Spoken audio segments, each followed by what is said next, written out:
दोस्तों, किसी के भी मन की बातें जानने के लिए 3 तरीके होते हैं, लेकिन इन तीनों तरीकों को समझना अति आवश्यक है। यदि आप इन तीनों तरीकों को समझ लेते हैं तो आप किसी के भी मन की बातें बड़ी ही आसानी से जान सकते हैं, समझ सकते हैं। तो चलिए इसे एक कहानी के माध्यम से समझते हैं कि किस तरह से आप दूसरों की मन की बातें जान सकते हैं, समझ सकते हैं। बहुत समय पहले की बात है। एक छोटा सा गांव था। उस गांव में 2 भाई रहा करते थे। बड़ा भाई अंधा था, जिस कारण वो हमेशा घर पर ही बैठा रहता था, और छोटा भाई खेती किया करता था। लेकिन खेतों में अधिक जानवर आने से पूरी फसलें नष्ट हो जाती थीं, जिस कारण छोटा भाई बहुत परेशान हो चुका था। तभी उसे एक तरकीब सूझी। एक दिन उसने सोचा, खेतों में से इन जानवर को भगाने के लिए क्यों ना मैं अपने बड़े भाई की मदद लूं। वैसे भी बड़े भैया अंधे हैं। अगर वह खेत में बैठे रहेंगे और जानवरों की आहट आने पर वो उन्हें जोर से चिल्लाकर भगा सकते हैं, जिससे हमारी फसलें बच सकती हैं। इसलिए उन्हें मैं खेत में बिठा देता हूं। ये सब सोच विचार करने के बाद उसने अपने खेत में ही एक छोटी सी झोपड़ी तैयार की और अपने अंधे भाई को उस खेत में बिठा दिया और उनसे कहा, भैया, यदि कोई जानवर की आहट आपको सुनाई दे तो आप जोर जोर से चिल्लाना। ये सुनकर वो जानवर यहां से भाग जाएंगे और हमारी फसलें नष्ट होने से बच जाएगी। बड़ा भाई अपने छोटे भाई की बात मान लेता है और वो उस दिन से खेत में ही रहना शुरू कर देता है। जब भी किसी जानवर की आहट उसे सुनाई देती तो वो तुरंत जोर जोर से चिल्लाना शुरू कर देता, जिससे वो जानवर उसके खेतों से भाग जाते। ऐसा करते करते कई दिन बीत चुके थे। तभी एक दिन उसके खेत में एक हिरण भागता हुआ आता है और वह खेत के बांध को तोड़कर वहां से भाग गया।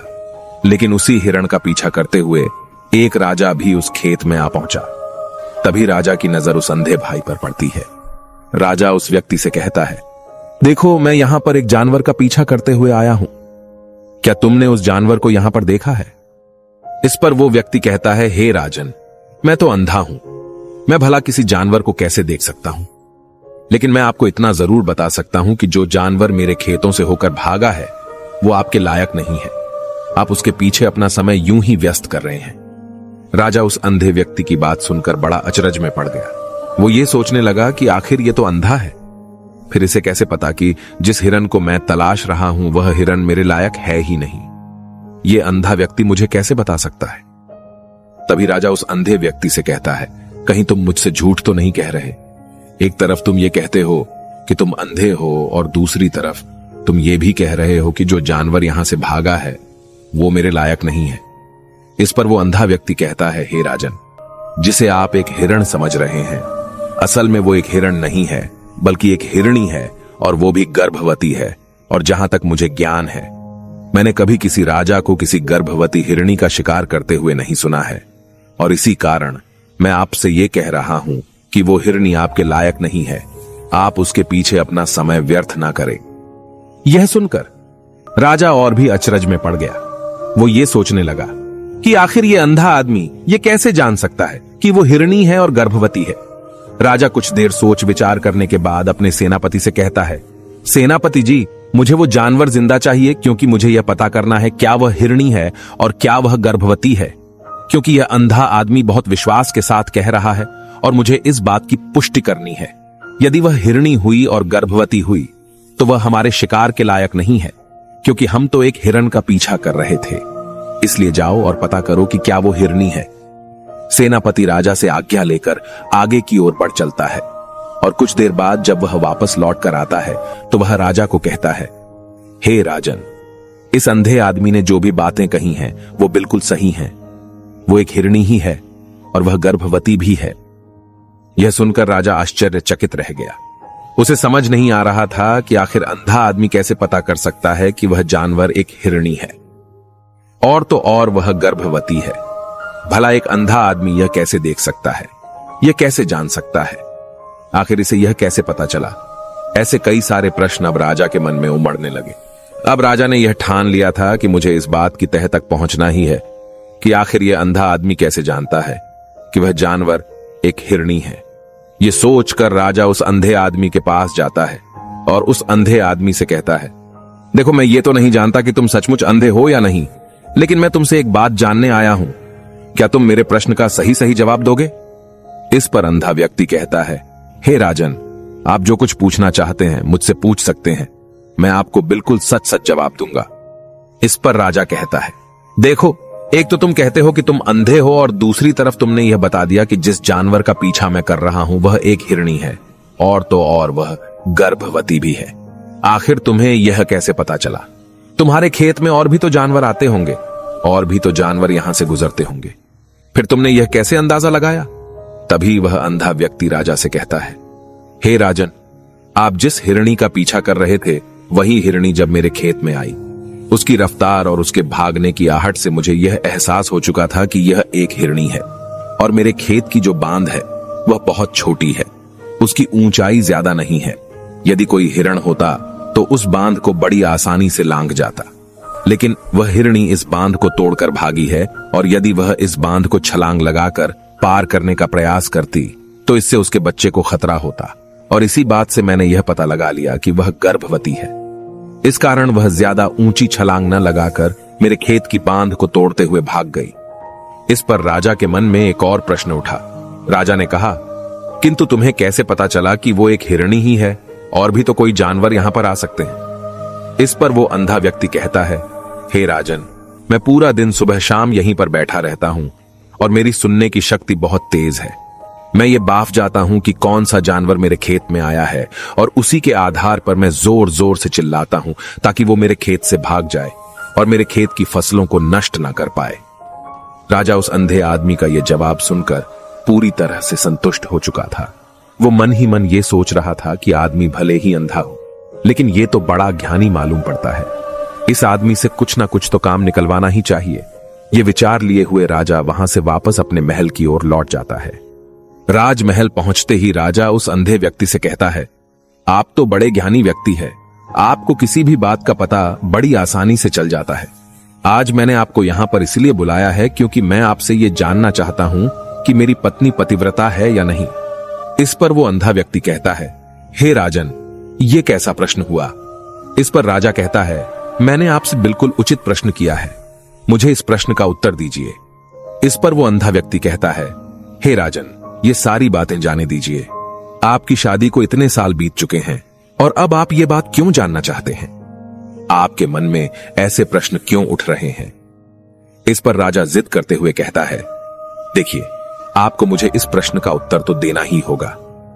यदि आप मुझे इस प्रश्न का उत्तर नहीं देंगे तो मैं आपको मृत्युदंड दे दूंगा।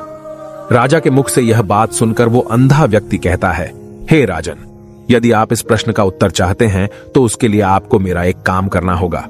राजा कहता है, बोलो, मुझे क्या काम करना होगा? इस पर व्यक्ति कहता है, इसके लिए आपकी पत्नी को मेरे साथ कमरे में अकेले छोड़ना होगा। उस अंधे व्यक्ति की यह बात सुनकर राजा पहले तो क्रोधित हो जाता है, लेकिन फिर कुछ सोच विचार करने के बाद वह उस व्यक्ति की बात मान लेता है और अपने सेनापति को आदेश देता है, सेनापति जी, इस व्यक्ति को और मेरी पत्नी को एक कमरे में कुछ देर के लिए अकेला छोड़ दे। सेनापति बिल्कुल वैसा ही करता है। अब राजा की पत्नी और अंधा आदमी एक कमरे में बंद हो चुके होते हैं। तभी वो अंधा आदमी राजा की पत्नी से कहता है, मुझे आपको छूना है।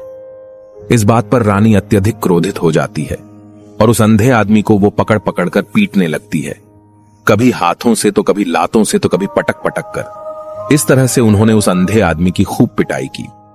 उसके बाद किसी तरह से वह अंधा आदमी अपनी जान बचाकर वहां से भाग निकलता है और वह राजा के पास पहुंचता है और वह राजा से कहता है, हे राजन, आपकी पत्नी पतिव्रता नहीं है। यह बात सुनकर राजा अत्यधिक क्रोधित हो उठता है और राजा अपनी तलवार निकालकर सीधा अपनी पत्नी की ओर जाता है और क्रोधित होकर वह अपनी रानी से कहता है, रानी जी, आज मैं जो भी सवाल आपसे करने वाला हूं उसका मुझे सच सच जवाब दीजिएगा, और यदि आपने एक शब्द भी झूठ कहा तो मैं आपका अभी के अभी सर धड़ से अलग कर दूंगा। तभी आगे वह राजा कहता है, मुझे बताइए, क्या आप पतिव्रता हैं या नहीं? इस पर रानी कहती है, हे राजन, आप भले ही मुझे जान से मरवा दीजिए, लेकिन मैं पतिव्रता नहीं हूं। राजा यह बात सुनकर बहुत खुश हुआ, क्योंकि उस अंधे आदमी ने जो भी कहा था वह बिल्कुल सच था। यह बात सुनकर तुरंत ही राजा उस आदमी के पास पहुंचता है और आकर उस अंधे आदमी से कहता है, तुम्हें कैसे पता चला कि मेरी पत्नी पतिव्रता नहीं है? इस पर वह अंधा आदमी कहता है, हे राजन, बड़ी सीधी सी बात है। मैंने तो आपकी पत्नी से बस इतना ही कहा था कि मुझे आपको छूना है, और इस बात पर वह इतना क्रोधित हो उठी कि उन्होंने गुस्से में आकर मुझे लात घूंसों से पीटना शुरू कर दिया। और भला कोई औरत किसी और मर्द को कैसे छू सकती है, लेकिन उन्होंने न आव देखा न ताव, बस लात घूंसे मुझ पर बरसाने शुरू कर दिए। वह भी तो एक छूना ही हुआ, और एक पतिव्रता नारी कभी भी पराये मर्द को नहीं छूती। जब मैंने उसे छूने के लिए कहा था तो वह उस वक्त मुझे मना कर सकती थी, लेकिन उन्होंने तो मुझे पीटना शुरू कर दिया और देखते ही देखते उन्होंने मेरे पूरे शरीर को छू लिया। अब आप ही बताइए, ऐसी स्त्री भला पतिव्रता कैसे हो सकती है? इस पर राजा कहता है, तुम तो बड़े ज्ञानी मालूम पड़ते हो। अच्छा ठीक है, चलो तुम मेरे एक प्रश्न का और जवाब दो। यदि तुमने मुझे इस प्रश्न का सही सही जवाब दे दिया तो मैं तुम्हें यहां से जाने दूंगा। आगे राजा उस अंधे आदमी से कहता है कि तुम मुझे यह बताओ, क्या मैं सच में अपने पिताजी का ही बेटा हूं या फिर किसी और का? इस पर वह अंधा भी कहता है, हे राजन, इस बात से आपका क्या लेना देना? आप किसी की भी औलाद हो, आखिर आप हैं तो इस राज्य के राजा, इसलिए इस प्रश्न को जाने दीजिए। लेकिन राजा कहता है, नहीं नहीं, मुझे इस प्रश्न का सही सही जवाब चाहिए, अन्यथा यह प्रश्न मुझे हमेशा परेशान करता रहेगा। इसलिए मैं इसका सही सही जवाब जानना चाहता हूं। यदि तुम इसका सही सही जवाब दे देते हो तो तुम यहां से जा सकते हो, मैं तुम्हें नहीं रोकूंगा। इस पर वह अंधा आदमी कहता है, हे राजन, इसके लिए तो मुझे आपके मां के पास भी जाने की कोई आवश्यकता नहीं है। मैं आपको अभी अभी यह बता सकता हूं कि आप किसकी औलाद हैं, लेकिन उससे पहले मैं चाहता हूं कि आप मुझसे एक वादा करें कि आप मुझ पर क्रोध नहीं करेंगे। राजन ने कहा, मैं तुमसे वादा करता हूं, मैं तुम पर क्रोध नहीं करूंगा। इसके बाद वह अंधा आदमी राजा से कहता है, हे राजन, आप है तो अपने ही पिता के पुत्र, लेकिन आप पर एक कंजूस सेठ की छाया पड़ी हुई है। यह सुन राजा बहुत क्रोधित हो उठा और वह तुरंत तलवार निकालकर अपनी मां के पास जा पहुंचा। वह वहां पर पहुंचने के बाद अपनी मां से कहता है, मां, मुझे सच सच बताइए, क्या मैं अपने ही पिता का पुत्र हूं या नहीं? यदि आपने मुझे सही सही नहीं बताया तो वह यहीं पर अपने प्राण त्याग दूंगा। मुझे बताओ क्या सच है? इस पर उस राजा की मां कहती है, बेटा, तू है तो अपने ही पिता का पुत्र, लेकिन तुम्हारे ऊपर एक कंजूस सेठ की छाया पड़ी हुई है। जब मैं एक बार नहाने के बाद अपना मुंह आईने में देख रही थी, तभी उस कांच के पीछे मुझे एक कंजूस सेठ नजर आता है और उसी की छाया तुम पर पड़ चुकी है। यह सुन राजा बहुत खुश हो जाता है और वह तुरंत दौड़ा दौड़ा वापस उस अंधे आदमी के पास पहुंचता है और उस अंधे आदमी से कहता है, तुम्हें यह कैसे पता चला कि मुझ पर एक कंजूस सेठ की छाया पड़ी हुई है? इस पर वह आदमी कहता है, हे राजन, आपने मुझसे कई सारे सवाल पूछे जिनका जवाब मैंने आपको सही सही दिया है। यदि कोई और राजा होता तो मुझे इसके बदले में ढेरों सारे इनाम मिल चुके होते, लेकिन अब तक आपने एक फूटी कौड़ी तक नहीं दी है। इस बात से ही मैंने अंदाजा लगा लिया था कि आप बहुत कंजूस हो। यह बात सुनकर राजा जोर जोर से हंसने लगा और कहता है कि आप जो भी मांगेंगे वह मैं आपको अवश्य दूंगा, लेकिन मुझे यह बताओ कि तुम्हें कैसे पता चल जाता है कि कौन सी बात सही है और कौन सी गलत? तुम किसी भी बात का इतना सटीक और सही जवाब कैसे दे पाते हो? इस पर वह अंधा आदमी कहता है, हे राजन, मैं तो वैसे ही अंधा हूं। यदि मेरी आंखें होती तो मैं किसी की भी मन की बातें बड़ी सरलता से जान लेता। मन की एक भाषा होती है और यह भाषा मनुष्य के शरीर के व्यवहार के रूप में देखी जा सकती है। उसकी आंखों से, उसके होठों से, उसके काम करने के तरीके से, उसकी क्रियाओं से पता किया जा सकता है कि उसके मन में क्या चल रहा है। उसके आधार पर हम किसी के भी मन की बातें जान सकते हैं। लेकिन मैं तो अंधा हूं, मैं देख नहीं सकता, इसलिए मैं क्रियाओं से देखता हूं। यदि मुझे कोई बात जाननी हो तो अगले आदमी को कुछ काम देना पड़ता है, जिस पर वह व्यक्ति किस प्रकार काम करता है, किस तरीके से इस काम को करता है, उसके आधार पर ही मैं यह पता कर पाता हूं कि उसके मन में क्या चल रहा है। तभी वह राजा कहता है, तो क्या इसका अर्थ यह हुआ कि मैं भी किसी के मन की बातें जान सकता हूं?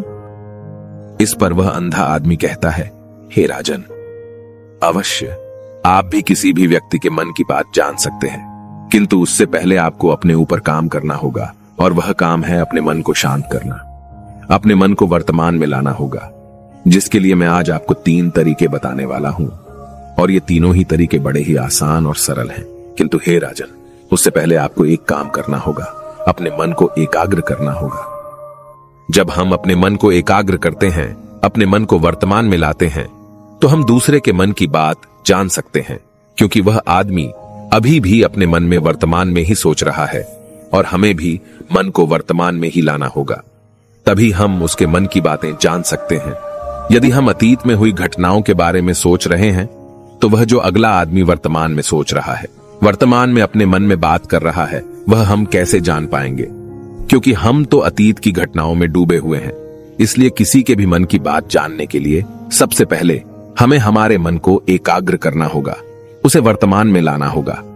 आगे वह व्यक्ति राजा से कहता है, हे राजन, जो 3 तरीके मैं आपको बताने वाला हूं, इन 3 तरीकों से बड़ी आसानी से किसी के भी मन की बातें जान सकते हैं।